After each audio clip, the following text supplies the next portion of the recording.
Ayan, kapayapaan at pag-ibig po ng Diyos ang manatili sa ating lahat mga kapatid. For today's video, maaga po akong nagising kahit ilang oras pa lamang po yung tulog ko dahil mayroon po tayong kailangang tapusin at harapin na transaksyon sa pagkakataong ito. So, ayan, yan po yung update sa aking incubator mga kapatid. Daily routine, pagkatapos gumising, ayun, magpasalamat sa Diyos. Konting tawag dito, konting pagmuni-muni kung ano yung mga bagay na dapat gawin sa araw na ito. Pagkatapos noon, ito na kasunod. Matik po talaga yan. Kailangan pong ibaliktad yung itlog ng aking incubator. Ayan, so sa pagkakataong ito mga kapatid, sa araw na ito may dalawang transaction kasi akong dapat na matapos. Una, mayroon po akong order na litsong pabo. Ayun, 2 litsong pabo po yung lulutuin sa ngayon. At pangalawa, itong aking semi-pure na 6 na piraso, kukunin po yan mamaya. Yung customer ko po is magmumula pa po doon sa Balamban, Cebu, papunta dito sa Calero, Liloan para kumuha nitong 6 na semi-pure. Ayan, yon, sure buyer na po yung kukuha nito mga kapatid kasi nakapag down payment na po siya sa akin.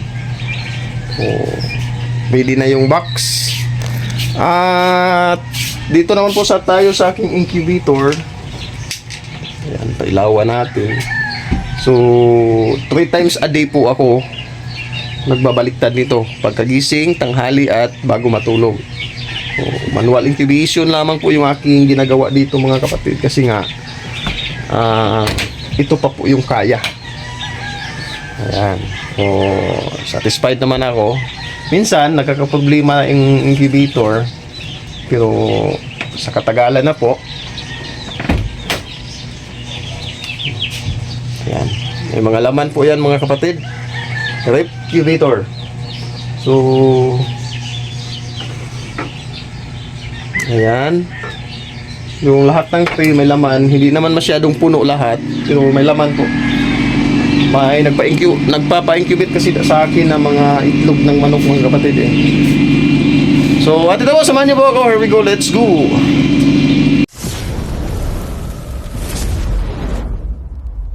Pagkatapos kaninang mga baliktad ako na, hala, yung langaw pumatong. Sige, didisturbuhin ko muna kayo ha. Ayun. Ayun po yung ating kaibigan. Ayan, salamat po sa Diyos mga kapatid dahil ayan po. Dahil kahit pa paano, itong ating mga upgraded turkey is ayan, hindi po sila lumaki ng husto talaga. Kasi nga 4 to 5 kilos pa lamang po ay mayroon na pong bumibili. Salamat sa Diyos. Ayun, continuous improvement po tayo, paunti-unti.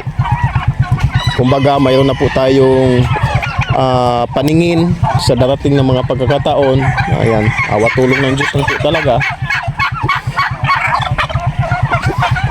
So, kahapon nga may naghahanap dito na malalaki yung timbang, dapat daw nasa mga 7 to 8 kilos yung kanyang hinahanap.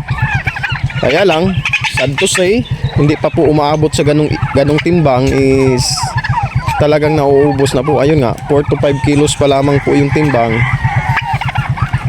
nasusold out na po. Salamat sa Diyos dahil ayun, 4 months old pa lamang po, ganun na po yung timbang ng mga lalaking pabo. Ayos na yun. Basta continuous lang po tayo talaga. I-grind natin kung saan po tayo dadalhin sa ating pag-aalaga ng pabo. Ayan, wala pa namang masyadong clear vision po talaga, pero awa tulong ng Diyos is baka makamit rin natin yung ating gustong marating at mangyari sa buhay. So ngayon, nandito ako sa loob para kumuha ng sako kasi mangunguha pa ako ng pagkain nila mga kapatid. Ayan, so daily routine talaga sa ngayon. Iwan ko lang sa darating na araw kung ano pa yung improvement na mangyayari. Pero sa ngayon, daily po akong kumukuha ng kanilang pagkain. Sapal ng taho, and then gulay, balat at reject na gulay, yun po yung kinukuha ko po panghalo sa pagkain nila. Yung bagaso mga kapatid, skip muna tayo, hindi na ako gumagamit ng bagaso kasi nga nakakapagkuha na po ako ng trigo. Ayan, ito mga reject na trigo mga kapatid, oh. So only trigo po yung aking mga alagang pabo dito. Ayun, instead na bagaso, yun po yung isang pamamaraan na nadagdag ngayon mga kapatid. Kasi yung bagaso mga kapatid, pinakamataas na po, maganda na po doon is 2 linggo na ma-stock natin dito. So wala pa po kasi akong sasakyan sa ngayon. Sana loobin ng Diyos, kung sakali mang ipagkaloob, sana magkaroon. Pero ngayon wala pa kasi.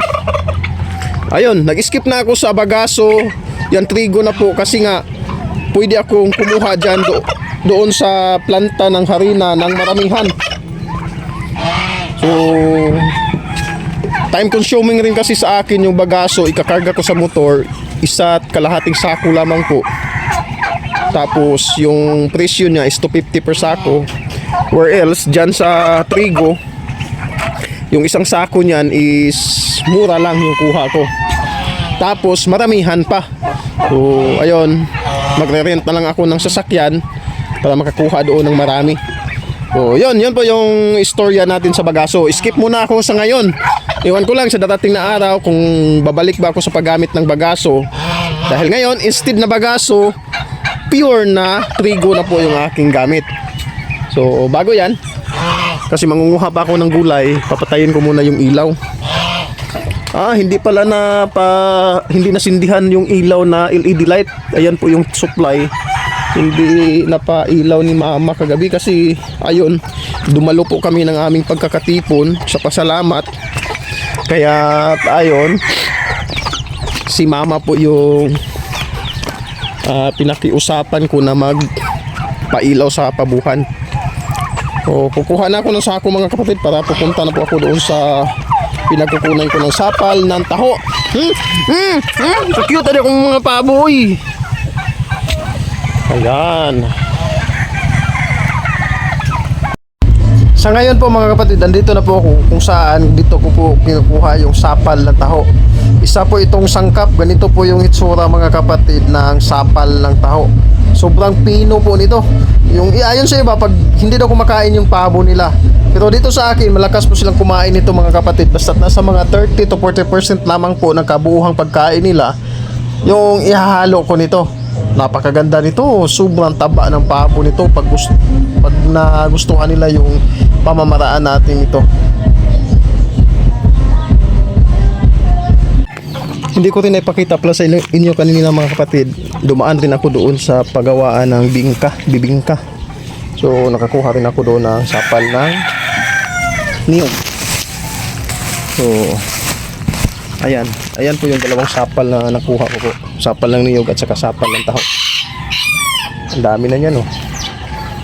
Ayan, hahatiin na lang yan sa umaga at sa hapon sa araw na ito.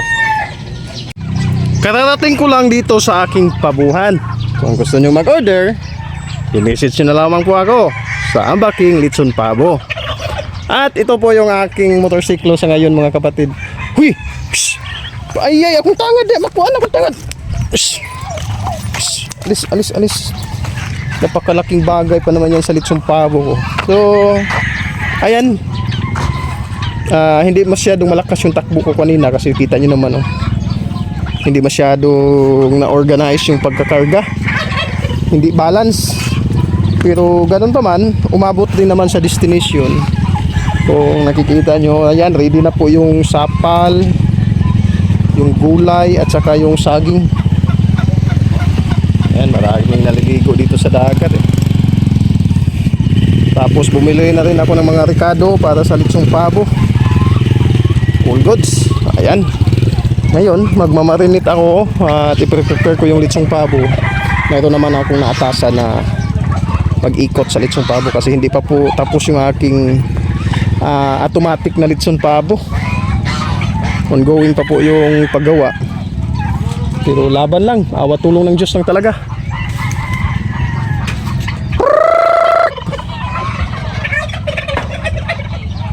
Ito, sapat na ito sa isang araw na pakain sa aking mga alagang pabo. Sobra pa nga ito eh. Kung tutuusin, sobra pa po ito. Salamat sa Diyos dahil hindi ako nahihirapan sa patuka ng aking mga alagang pabo sa pagkakataong ito.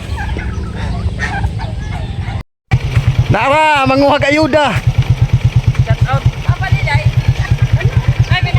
Dahil election bukas, mayroong pamimigay na ayuda, kukunin natin. Doon. Naman leader na mo sa ayuda eh. Leader no. Kapatid, ito po yung sinabi ko sa inyo kanina na transaction. Ito po yung buyer ko sa hybrid o semi-pure. So, kararating lang nila. Talamban mo siya, yuwa mo no? Balamban. Ah, Balamban? Oh, Balamban.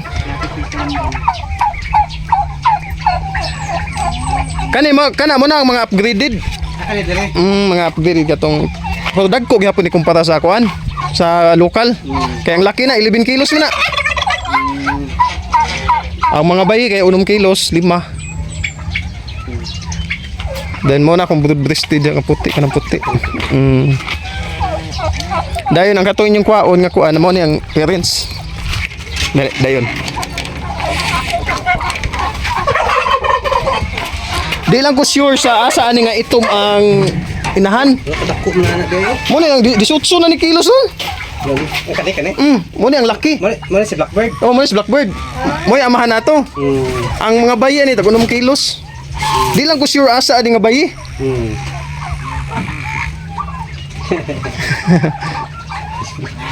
Kuts 18 kilos. Naog na makay local dito na mga local no. Nindo tato pang upgrade. Kay ug inani po 18 lisod man po di sa market na good. Na po yung palit na na. Pero gamay ra kay mga breeder may mo palit. Sama nimo breeder ka di ba mo kay nagkuan ka dagko kay para material. Pero sa panglitso na di kayo kay 18 kilos nila na mabayad. Bisag kinilo lang to 400 ang kilo. Sana po 4 na size mga city kapin or 8.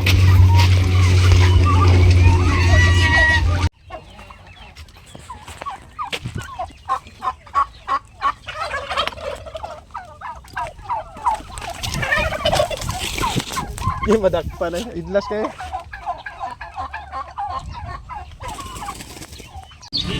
Two weeks kapin. Hello. Ipagawas ba? Mailhan dyan mo lahir kayong mga paniil. No? Lahir ba? Nami mga inanip pa mo idara dito. Aw. Butang ilagi lang. Mis kapag di butang ilan na ay mulutaw jud ilang pagkakuan ay. Butang na ako kuan ka ng Pwede na sa ubos ga na? Or bitbiton ko. Pwede na sa kuan. Sa ubos niya. Ay tipan mo na. Pwede na kuan. Pwede na Isapaw dia. isa po ra dia. Di ra lisod. Okay. Hindi pa ka din ko. Pwede na po sa bako ni butangan lang ka ng handle ba sa tape. Pwede na sa bako ni mo gamay mo na. Okay ko bag. Isulod siya. Ay, may hangin di. Oh, ang kinanglaman sa ikuan. Sa baka na pating gaana na. Tungkan. Mira ka jali. Dili masud sa kuan. Panghatag man sa among kuan sa eleksyon ba? Kapante kaya pag-agi nimo dai mga motor nagtapos kilid. Mo to. Pagkuhan nyo ganaan naman, kuhan nyo ako sang paaris mo na dito naglinya. Okay na. Bit-bitan mo man. Sige. Kaya po dito pag may kuhan ka ng Tanremio. Ano kung noon to?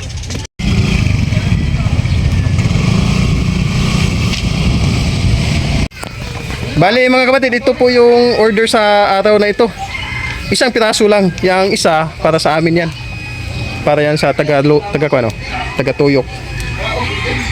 Ayan, all goods na yan. Ito, broadlisted po yan mga kapatid. Kaya lang, disable. Kaya niluto ko na lang. Tapos ito, upgraded po ito. So mga kapatid, ito na po. Yan, litsong pabo. Ito po yung nag-order. Brad Baste. Ayan. Sige. Salamat sa Diyos, Brad. Okay na? Feedbackin niya lang kung sa lasa na. Sige, brother. Ingatan na po, brother. Sige, bye-bye. So, ayun na mga kapatid. Tapos na po yung isang transaction. Tapos yung isang piraso mga kapatid, ito na, inupak ka na namin. Me, kalami. Sarap. Muse ni Muse. Wala, palayo, nagamay. Nami na, hindi ka pwede. Lagi pa sa kani baboy, malapit. Baboy din. Kada ko din na sakit. Tayo, manay. Lasang pabo talaga.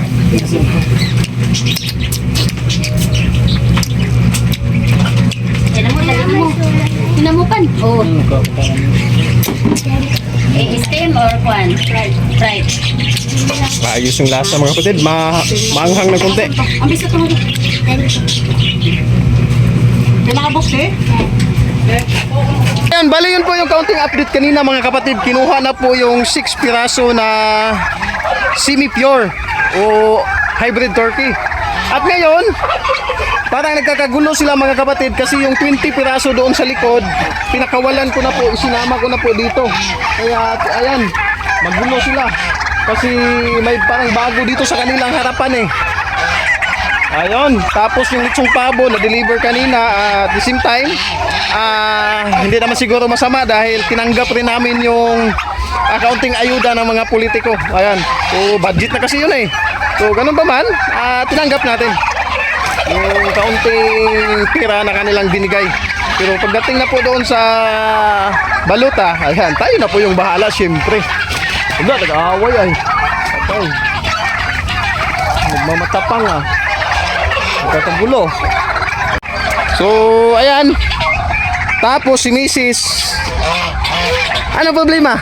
Labang naman sa kapatid. So, ayan. Nagrereklamo si Mrs. Parang hindi niya kayang. Mrs. ang ganda pong pang-model ng pabo ah. Siya yung inatasan ko na ay, gansa, si Joshua, ito kasi si Joshua eh, matapang tong Joshua na to. Inatasan ko sana siya dito. Agay, Joshua!